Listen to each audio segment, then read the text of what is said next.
So today we have the skill card preview of Alikita, the new Dark Mage. And man, it's funny how regular heroes have descriptions of skills that are this big.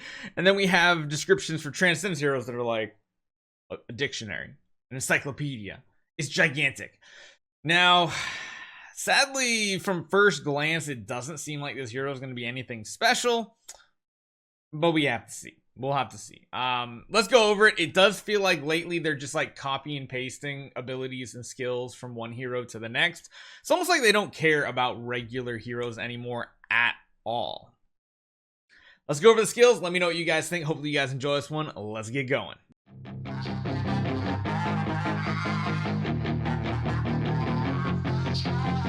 So let's get into it. Let's start with the active skill because there isn't really much to it. There's not much to scroll through on these skill cards for normal heroes. So let's get going. Power Source Genesis. This is the active skill. This is going to inflict data destruction several times on random enemies. Afterwards, deals damage, attack damage to the target and deals extra attack damage for several types of debuffs owned by the target.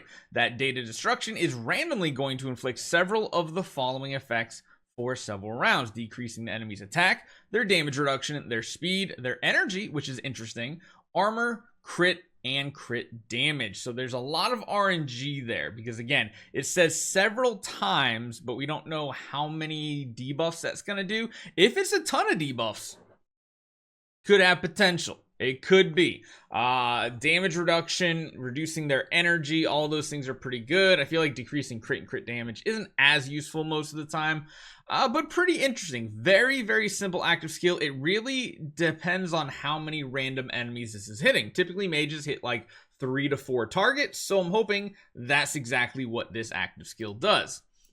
Moving on over to the second page here, we have Authority Disassociation as a passive. This is what I don't like it as attack, HP, speed, control immunity. There's no damage reduction written at the very top of this screen here, which I am not a fan of.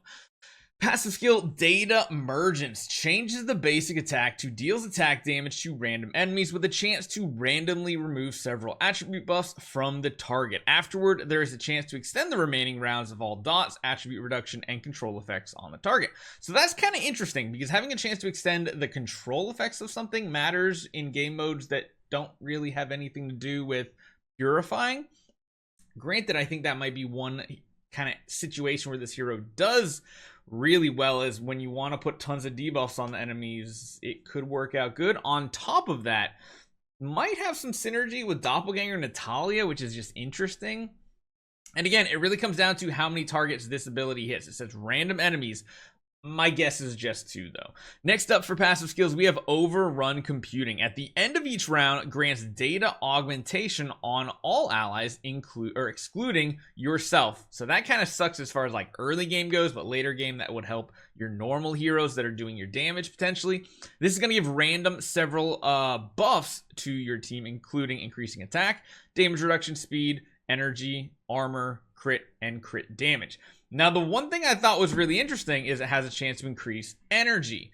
It's not guaranteed, but there's a chance, which is kind of like an energy feed type situation. So on a support hero, they can stay alive with something like maybe a Demon Bell. Maybe this has some uses.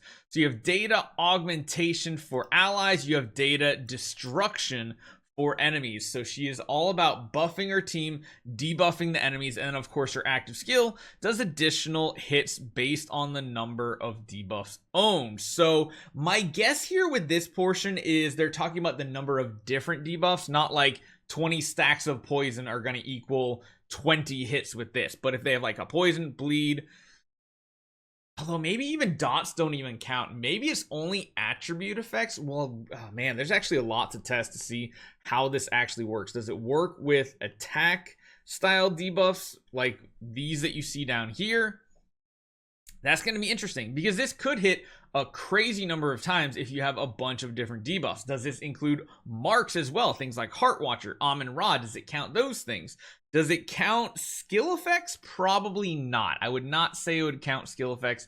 I feel like what it's going to do is purely count actual like things that the attribute Purify could remove.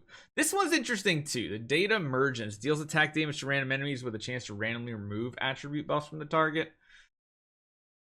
That's interesting. And the one thing that's interesting here too is it does mention dots, attribute reductions, and control effects. So it's basically like she's extending all debuffs, so to speak. But man, this is really confusing. I don't know what it's going to count. It could be really good. It could be kind of just meh. Now, immediately my mind goes to the, what is it, Durative Weakness from Delacium. It's very similar, whereas dealing damage to 3 random enemies and then deals extra damage with every 1 different debuff the target has, dealing extra damage. It almost sounds like a cut and paste to me personally. Like, it's legitimately the same skill in a way. Like, the active skill is Delacium's basic, but at the same time, his active is very similar as well, where it deals damage against 4 random enemies. It's kind of what I'm thinking this hero is going to do. With every 1 different debuff on the target, deals extra damage. There's a 70% chance to extend the remaining rounds of dot attribute. This is literally Delacium 2.0, but I almost feel like it's not as good. I don't know. Delacium, again, was very similarly statted, although he had a 5th stat, whereas she has what? She's going to have attack, HP, speed, and control immunity. But he's getting crit as well. This is pretty similar, except you're not removing buffs from the enemy. And then this one here at the round end replicates 3 random dot or attribute reduction effects. Whereas she is buffing her team. So it's pretty much Delacium 2.0.